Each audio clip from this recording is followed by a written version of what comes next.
sallallahu alaihi wa ala alihi wa ashabihi wa man tabi'ahum bi ihsanin ila yaumiddin wa sallama tasliman katsira amma ba'd. Kaum muslimin rahimani wa rahimakumullah, kita panjatkan puji dan syukur atas kehadirat Allah Subhanahu wa taala yang pada kesempatan malam yang berbahagia ini Allah masih curahkan taufiknya, dan dengan taufik dari Allah malam ini kita kembali melanjutkan kajian tafsir Al-Quran, masih melanjutkan tafsir surat An-Nasr. Pada pertemuan lalu kita baca beberapa paragraf dari Taisir Al-Karimir Rahman fi Tafsiri Kalamil Mannan tentang isi dari surat An-Nasr. Jadi yang disebutkan oleh Syekh As-Sa'di rahimahullahu ta'ala di dalam surat An-Nasr ini, pertama ada bisyarah atau kabar gembira dari Allah Subhanahu wa taala kepada Rasul alaihi salatu wasalam tentang akan adanya Fatah atau Fathu Makkah, pembukaan kota Makkah. Kemudian ada perintah kepada Nabi sallallahu alaihi wasallam untuk bersyukur kepada Allah Subhanahu wa taala setelah adanya Fathu Makkah dan Fathu Makkah itu sebetulnya bukan sebuah, meskipun tadinya adalah peperangan maksudnya awalnya akan terjadi perang, sebetulnya akan terjadi perang. Hanya kemudian dengan takdir Allah Subhanahu wa taala seperti yang disebutkan oleh Nabi sallallahu alaihi wasallam, nusirtu biru'bi masirata syahrin, bahwa aku ditolong oleh Allah Subhanahu wa taala dengan rasa takut yang dimasukkan ke dalam musuh 1 bulan sebelum kedatangan Nabi alaihi salatu wassalam. Maka dalam Fathu Makkah pun tidak terjadi perang, semua hanya sifatnya kaum muslimin datang masuk, kemudian di situ menguasai kota Mekah, dan setelahnya Nabi sallallahu alaihi wasallam melihat orang-orang yang masuk ke dalam agama Islam ini secara berbondong-bondong, yang kemudian agama Islam itu tersebar dengan seizin Allah Subhanahu wa taala sampai ke wilayah-wilayah yang belum pernah luasnya wilayah yang digapai oleh agama Islam ini seperti agama-agama yang sebelumnya. Belum pernah ada agama yang sampai menyebar, karena memang Allah Subhanahu wa taala jadikan agama Islam ini sebagai agama untuk seluruh umat setelah Nabi kita Muhammad sallallahu alaihi wasallam. Agama-agama terdahulu, agama-agama terdahulu memang hanya Allah Subhanahu wa taala turunkan untuk kaum-kaum tertentu saja. Makanya kaum-kaum masing-masing nabi itu ada namanya.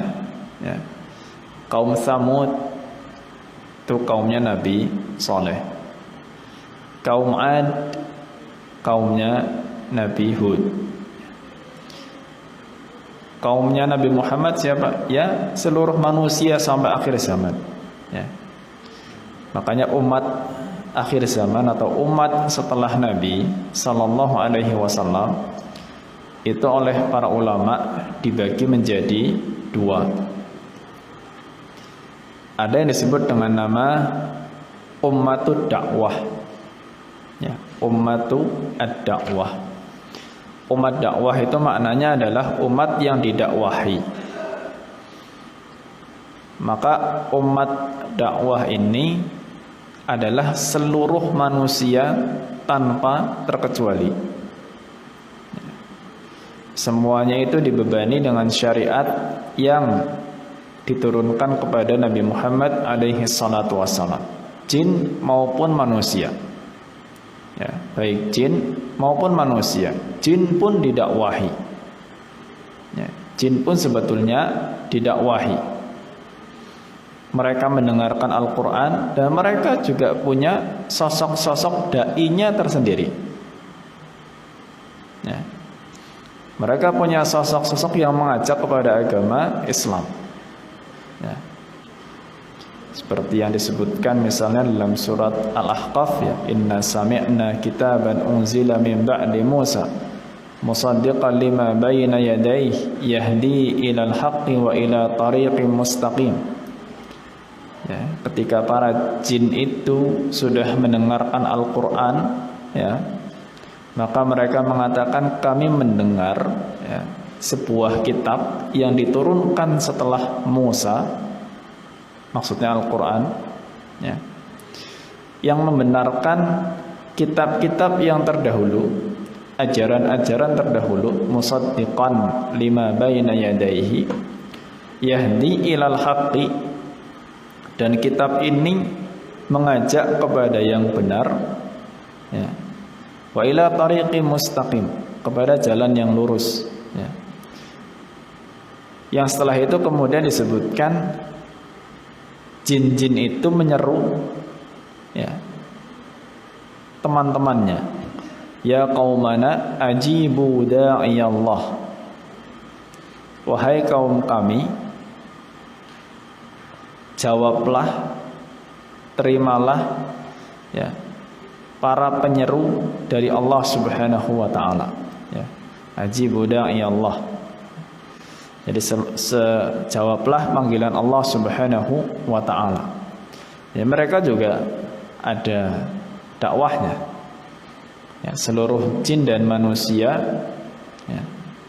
Dan memang sering disebutkan, kalau dalam urutannya disebutkannya jin dulu baru manusia.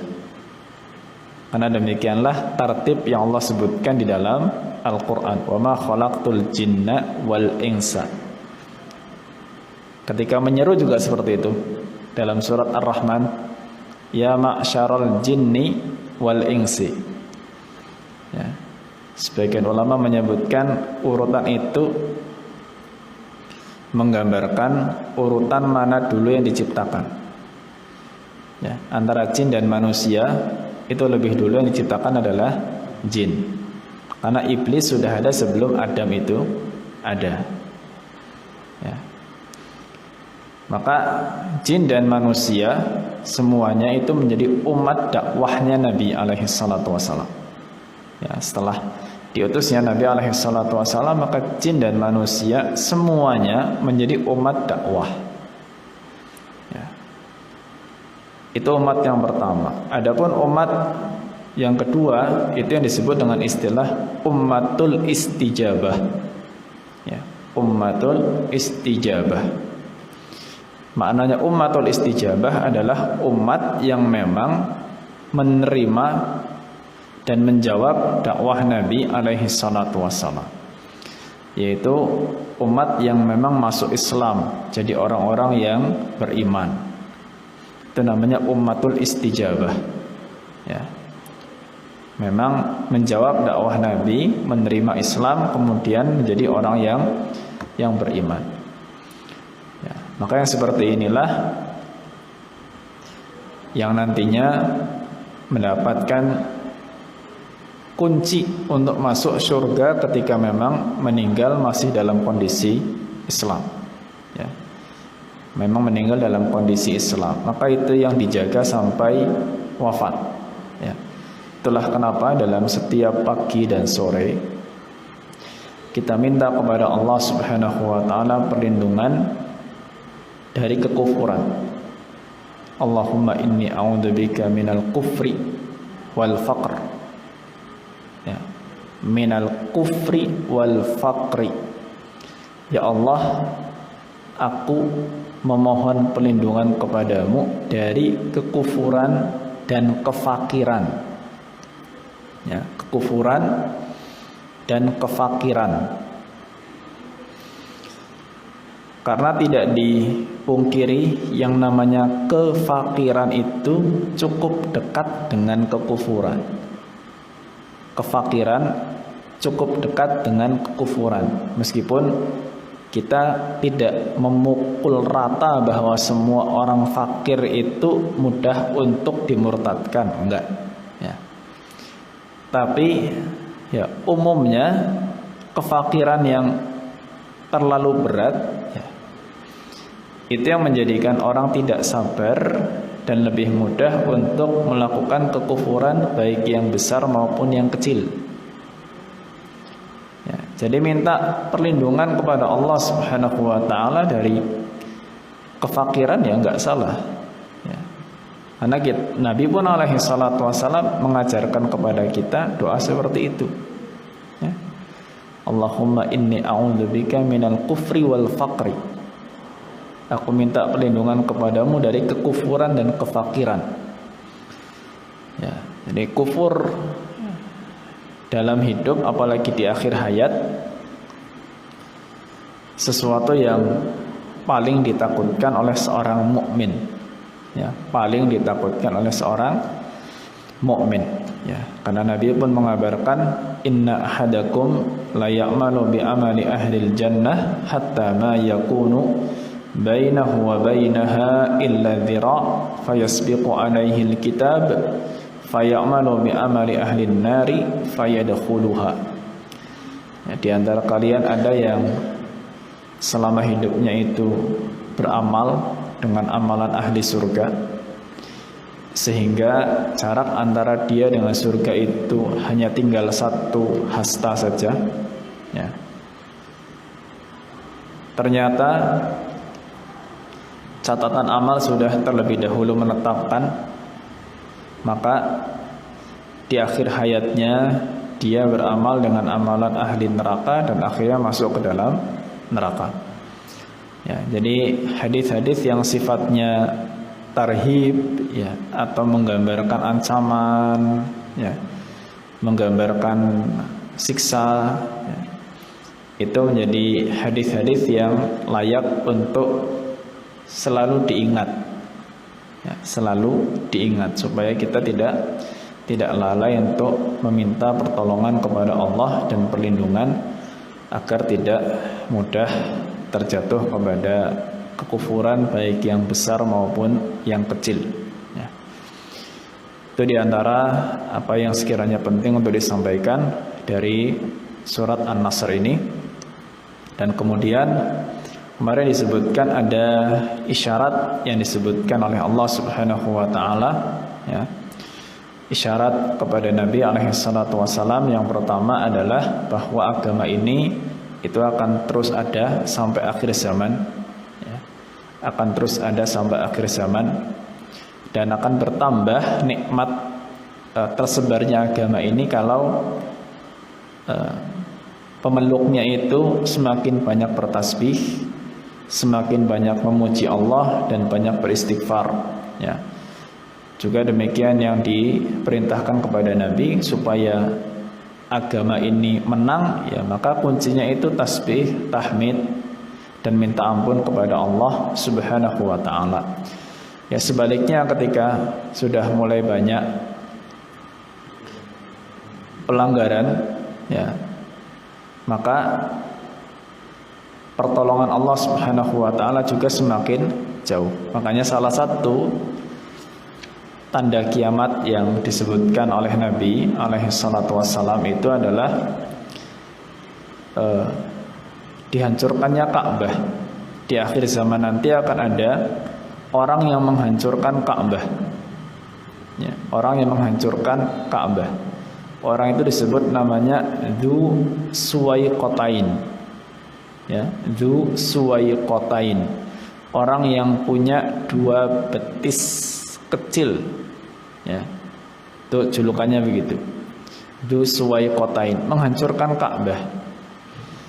Ya, apa Allah enggak melindungi Ka'bah? Tentu sampai sekarang Allah Subhanahu wa taala melindungi Ka'bah. Kenapa di akhir zaman enggak? Ya, kenapa di akhir zaman Allah takdirkan bisa dihancurkan? Padahal di zaman sebelum lahirnya Nabi alaihi salatu wasallam, yang orang-orangnya itu masih musyrik,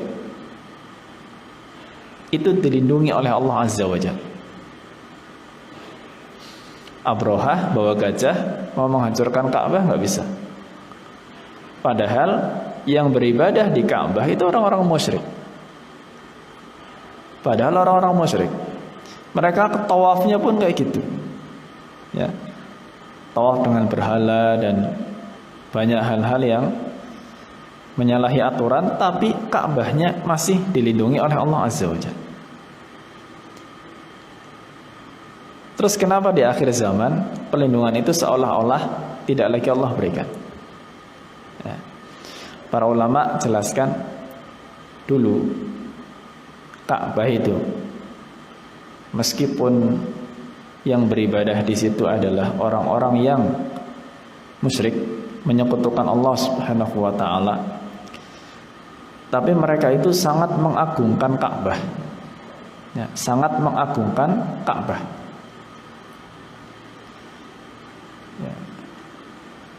Bahkan ketika Abrahah itu datang, ya, untuk menghancurkan Ka'bah, ya, dulu ketika kajian sirah di sini sempat kita ceritakan bahwa Abrahah itu mencuri atau merampas onta-onta milik orang-orang Quraisy. Di antara yang dirampas itu kan ontanya Abdul Muttalib. Ontanya Abdul Muttalib. Nah, ketika 200 onta milik Abdul Muttalib dirampas oleh Abrahah ini, Abdul Muttalib datang, ya, datang. Ketika datang ditanya ada keperluan apa, ya, dia simpel mengatakan, saya minta onta saya dikembalikan, minta onta saya dikembalikan. Abrahah heran, saya datang, ya, kata Abrahah, kita datang untuk menghancurkan Ka'bah, yang Ka'bah itu adalah simbol agama kalian, simbol peribadahan kalian. Itu kan ibaratnya turun-temurun sejak zaman Nabi Ibrahim alaihissalam. Dan orang-orang pun masih datang ke situ untuk haji. Hajinya masih ada. Kami datang untuk menghancurkan Ka'bah, yaitu simbol, ya, ritual kalian di situ. Kamu datang ke sini cuma minta 200 onta. Apakah 200 onta itu lebih berharga daripada Ka'bah ini? Abdul Muttalib mengatakan, ana Rabbul Ibil wa hadzal bait lahu Rabbun yamna'uhu. Saya itu pemilik onta, sedangkan Baitul atau Al-Bait ini, jadi Ka'bah ini punya pemilik sendiri. Ada pemiliknya. Nanti biar pemiliknya yang melindunginya. Biar pemiliknya yang melindunginya. Ya. Maka orang-orang musyrik pun, ya, mereka dulu tetap yakin bahwa Allah Subhanahu wa taala itu melindungi Ka'bah. Ya, mereka sangat mengagungkan Ka'bah. Bahkan ketika Ka'bahnya rusak, ya, mereka sepakat buat bangun Ka'bah nggak boleh dari uang kezaliman, nggak boleh dari hasil pelacuran, nggak boleh dari uang riba. Sudah terkumpul uangnya pun untuk menghancurkan sisa-sisa yang masih berdiri, kan rusak, harus dihancurkan semuanya. Untuk menghancurkan sisa-sisanya pun itu ketakutan semuanya, takut kalau ada yang dirobohkan, kalau ungkapan kita kualat gitu ya, takut terjadi sesuatu gitu.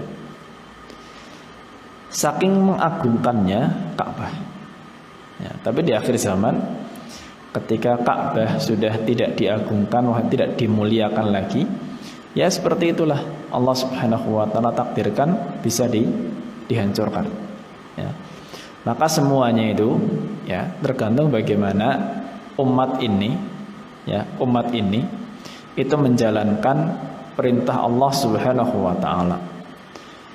Semakin banyak ya yang menjalankan perintah Allah Subhanahu wa ta'ala, maka semakin dekat pertolongan Allah.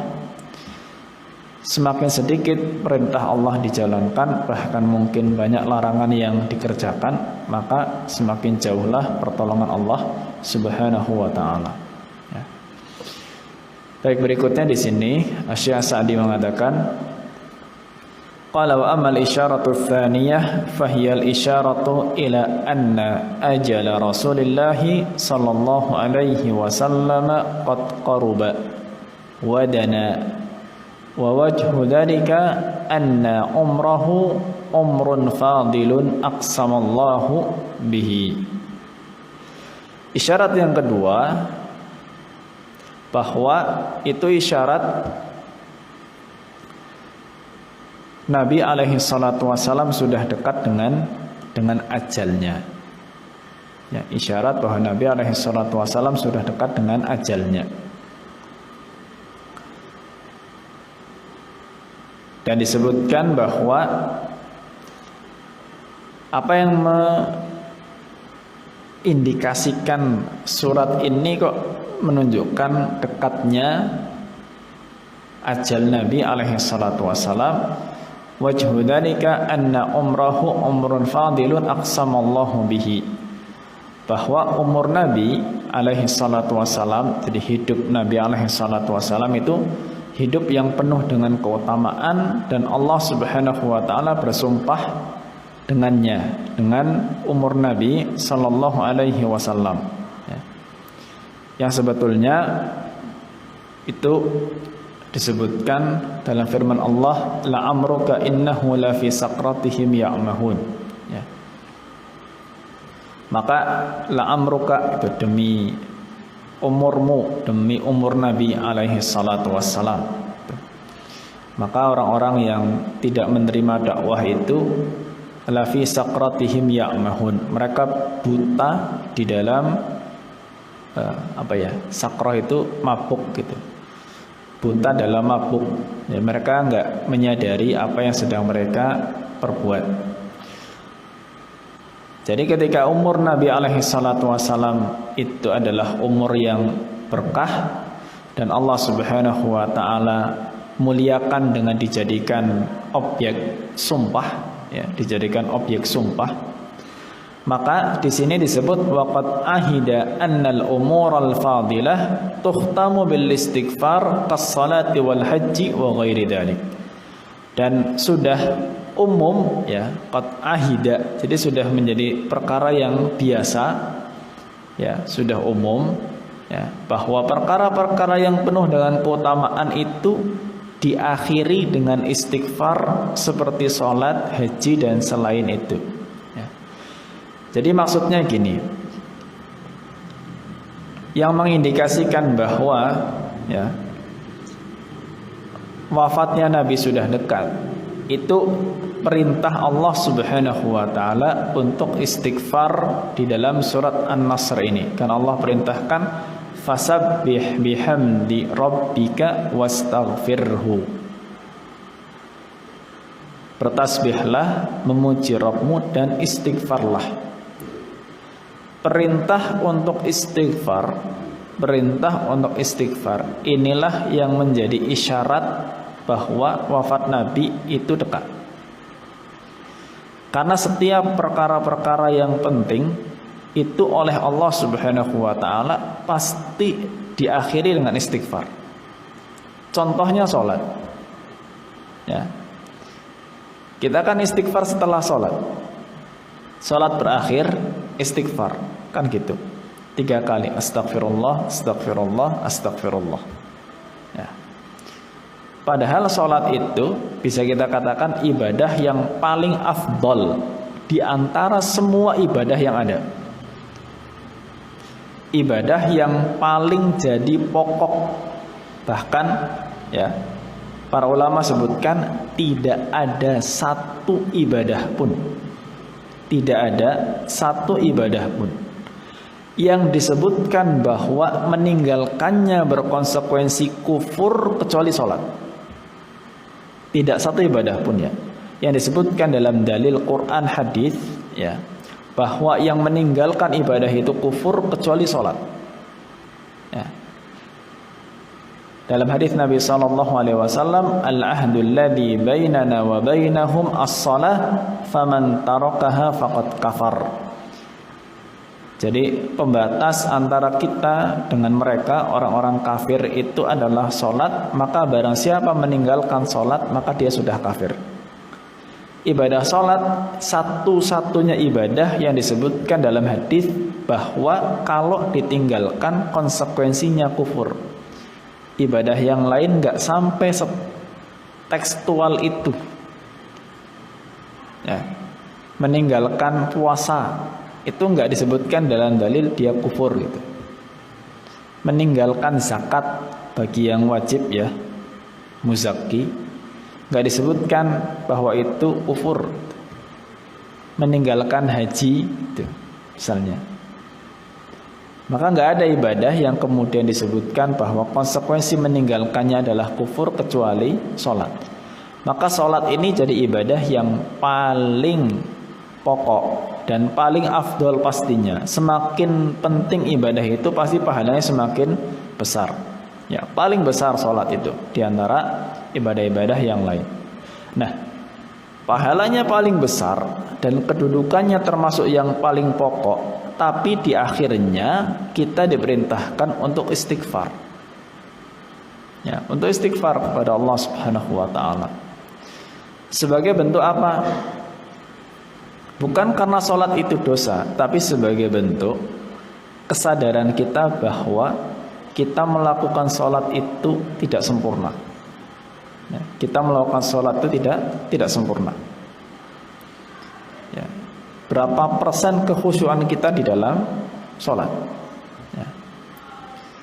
Maka perkara-perkara yang pokok Allah tutup dengan istighfar. Demikian juga dengan usia Nabi SAW pun Allah tutup dengan istighfar ya, Allah tutup dengan istighfar. Dan yang demikian juga ya, kepada siapapun yang sekiranya ajalnya dekat, maka para ulama katakan sifat roja itu harus lebih dominan. Ya. Ada khauf, ada roja, ada takut, ada harap. Jadi para ulama katakan ketika orang itu muda, sehat, kuat, ya, ini alangkah baiknya rasa takutnya agak didominankan. Takut kepada Allah Azza wa Jalla ya, didominankan. Kenapa? Karena dalam kondisi sehat, kuat ya, masih muda, dorongan untuk bermaksiat dengan waktu yang cukup luang seperti itu, dorongan untuk bermaksiat jauh lebih besar ya, jauh lebih besar. Makanya kita nggak heran ketika melihat yang usia-usia muda itu belum sadar untuk kemudian beribadah ke masjid ya. Ya kita kalau lihat ya, ini alhamdulillah kalau di sini karena mungkin penduduknya ya juga muda-muda banyak. Coba kalau di desa ya, itu masjid masya Allah ya, soft pertama itu nggak ada yang muda ya, soft pertama ya, itu yang sudah bukan pensiun ya, karena nggak ada pensiunan di desa ya, sudah lansia sekali ya, di depan ya, masya Allah. Jangankan saf depan, hatta muadzin pun Itu yang sepuhnya luar biasa. Ya, muadzin. Yang muda-muda kemana? Kalau suruh sholat jamaah, antum sholat jamaah, ayo. Jamaah kan cuma sunnah. Gitu jawabannya. Karena mereka punya yang mengambil pendapat sholat jamaah itu sunnah. Ya sudah. Ya. Gitu. Kalaupun mereka berangkat nggak di saf depan, ya, belakang muqamat, apalagi rumahnya cuma jarak berapa meter dari masjid. Ya, tapi coba saya ngeliat kalau di pedesaan itu, ya, mungkin ketika lagi ke rumah mertua gitu ya, jam 3, setengah 3 masih sudah menyala, isinya kesepuan sholat tahajud di situ. Ya, terlepas dari sunnahnya tahajud itu di rumah sebetulnya, ya, tapi itu kesemangatan mereka untuk tahajud di masjid. Yang muda-muda nggak ke masjid, mungkin di rumah juga nggak tahajud juga, masih tidur. Ya. Nah, ketika dalam kondisi yang muda, kuat, ya, sehat, itu para ulama tekankan khaufnya, rasa takutnya itu lebih didominankan. Ya. Tapi ketika terasa ya sudah mendekati akhir usianya, maka saat itu rojaknya, harapannya lebih didominankan. Saat itu dia sangat butuh ya dengan ampunan Allah Subhanahu wa taala. Jangan sampai ketika sudah di akhir hayat pun dia malah jadi orang yang enggak punya harapan, akhirnya putus asa. Itu yang kemudian dibisik-bisikkan oleh setan. Kamu percuma istighfar. Ya, selama hidupmu dosanya banyak, ibadahnya kurang, ya. Buat apa istighfar? Percuma. Istighfarmu cuma di akhir hayat, kenapa enggak dari dulu istighfar? Tuh. Bisikan-bisikan yang enggak didengar itu kemudian dirasa dalam hati, kepikiran terus, oh iya ya, dulu enggak sholat berapa tahun, itu kemudian maksiatnya juga banyak, ya. Apa ya, istighfar masih diampuni sama Allah. Wajib berharap kepada Allah Azza wa Jalla. Ya, kehilangan harapan, maka otomatis dia tersesat itu. Gak akan istighfar kepada Allah Azza wa Jalla. Ya. Maka ini pelajaran untuk kita sekaligus ya, bahwa ada masa-masa kita memang harus mendominankan yang takutnya, dan ada masa kita juga harus mengedepankan harapnya kepada Allah Subhanahu wa taala. Qala fa amrullahi li rasulihi bil hamdi wal istighfar fi hadhihi al hal isyaratun ila anna ajalahu qad intaha falyasta'id wa yatahayya li liqa'i rabbih wa yakhtim umrahu bi afdali ma yajidu salawatullahi wa salamuhu alaihi. Maka perintah Allah kepada Rasulnya untuk bertahmid, untuk istighfar dalam kondisi yang seperti ini, ya, maka ini adalah isyarat petunjuk bahwa ajalnya itu atau waktu, ya, batas waktu untuk dakwahnya itu sudah habis, ya, mendekati habis, ya. Maka bersiap ya untuk bertemu dengan Allah Subhanahu wa taala dan menutup usianya dengan amalan yang paling afdol, ya, apa yang bisa dia dapati, ya. Jadi ibarat gaspolnya itu di belakang, ya. Tenaga dan usia yang ada ya dimaksimalkan untuk beribadah kepada Allah Subhanahu wa taala. Salawatullahi wa salamuhu alaihi.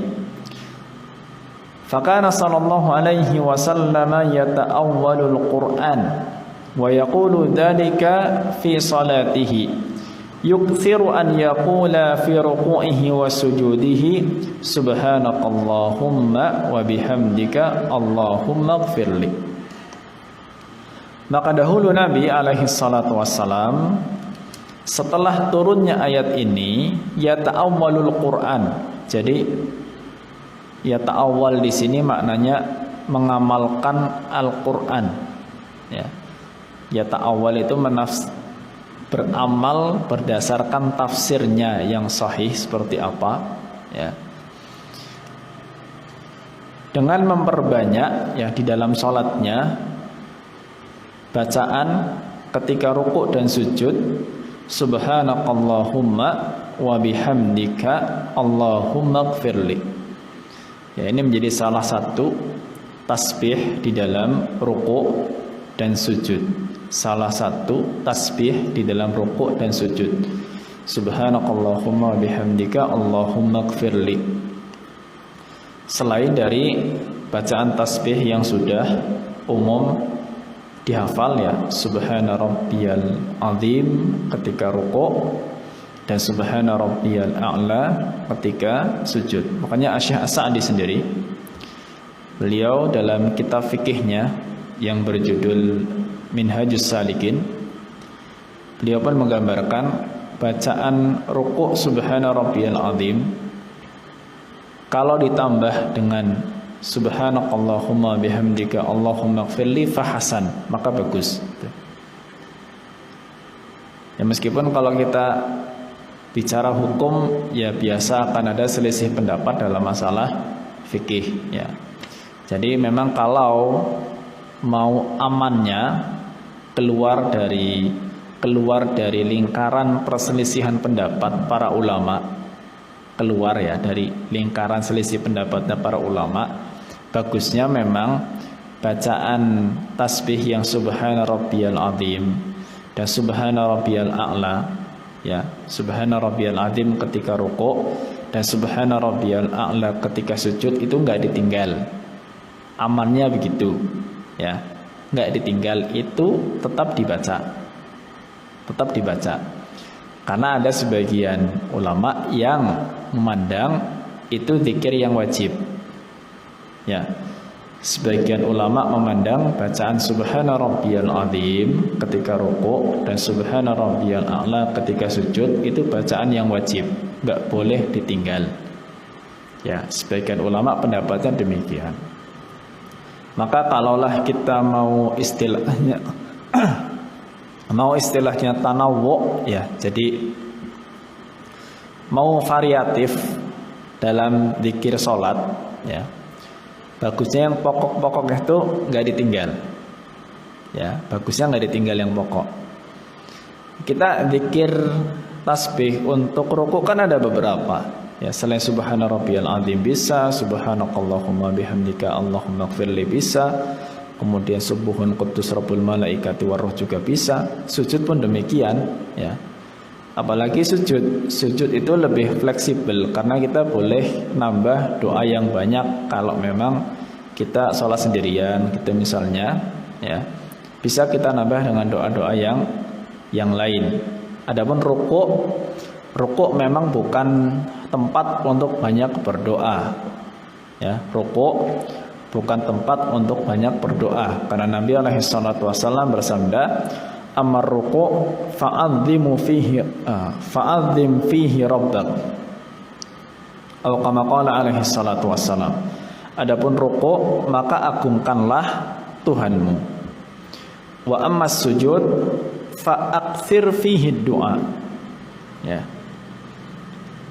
atau saya ulangi ya, amar ruku' fa'adzimu fihi rabbak wa ammas sujud fa'aktsiru fihi du'a ya, adapun ruku' maka agungkanlah Rabb, agungkanlah Allah, adapun sujud maka perbanyaklah berdoa.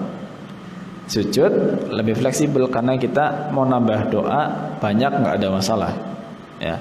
Tapi kalau ruku' memang tempatnya untuk bertasbih dan mengagungkan Allah Subhanahu wa taala. Ya, makanya minimal bacaannya ruku' dan sujud itu kan, kalau ruku' subhana rabbiyal azim, kalau sujud subhana rabbiyal a'la. Minimalnya sekali untuk mendapatkan kadar wajib menurut sebagian ulama. Kadar wajibnya menurut sebagian ulama ya sekali-sekali. Habis itu mau ditambah silahkan ya, ditambah subhana rabbiyal azimnya mau tambah 2 jadi totalnya 3, sujud juga ditambah 2 totalnya 3, silahkan. Mau mungkin ditambah dengan yang lain ya, dengan yang disebutkan di sini sebagai pengamalan surat An-Nasr, subhanakallahumma bihamdika Allahumma gfirli, enggak ada masalah. Baca subhana rabbiyal azimnya sekali, kemudian subhanakallahumma bihamdika Allahumma gfirli juga boleh. Subhana rabbiyal a'la sekali ketika sujud, terus nambah subhanakallahumma bihamdika Allahumma ighfirli juga boleh. Yang penting subhana rabbiyal azim, subhana rabbiyal a'la sebisa mungkin ini enggak ditinggal ya. Karena sebagian ulama memandang itu zikir wajib ya, mana itu zikir wajib ya. Maka ini yang kemudian diamalkan oleh Nabi alaihi salatu wassalam ketika setelah turun surat An-Nasr. Zikir yang diperbanyak di dalam rukuk dan sujud beliau subhanakallahumma bihamdika Allahumma ighfirli, yang maknanya subhanaka maha suci engkau, Allahumma ya Allah, wa bihamdika dan dengan segala puji bagimu, Allahumma ighfirli ya Allah ampunilah aku. Karena mengamalkan fasabbih bihamdi rabbika wastaghfirhu, bertasbih, bertahmid, istighfar, itu sudah terkumpul di zikir ini. Subhanakallahumma wa bihamdika Allahumma ighfirli. Ini kiranya yang bisa kita bahas pada kesempatan malam hari ini dari tafsir surat An-Nasr. Insyaallah lanjut berikutnya dalam surat Al-Kafirun pertemuan mendatang biidznillah. Sallallahu ala nabiyyina Muhammad wa ala alihi wa sahbihi wa baraka wa sallam. Subhanakallahumma bihamdika asyhadu an la ilaha illa anta astaghfiruka wa atubu ilaik. Billahi taufiq wal hidayah.